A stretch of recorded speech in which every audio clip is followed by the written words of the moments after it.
Because that is definitely correct. But you know what? It needs to be netted out with the notion that I'm hearing that a lot of Americans are deciding to travel domestically this year instead of going overseas because of concern vis-a-vis this whole issue and how they will be treated in Yeah. foreign lands. So, you know what?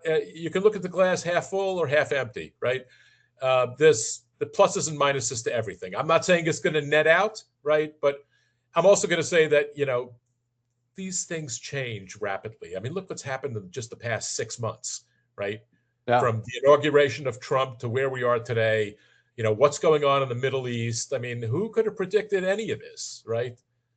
Yeah, I mean, my crystal ball's had a crack in it for decades and is still in the shop. So I'm the first one to admit that as well.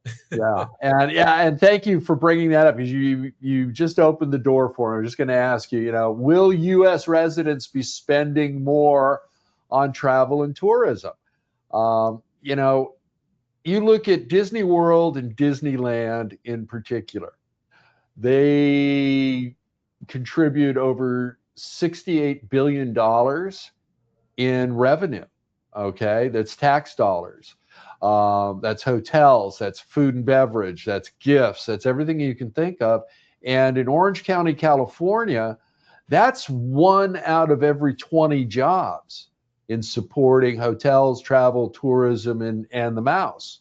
So I think, I think we're going to have the Great American Road Trip 3.0 if it's not 2.0. I've lost it. There's been a couple of times where we've had everybody out on the road. Now, are they going to be spending more, less? I don't know, to get back to your point.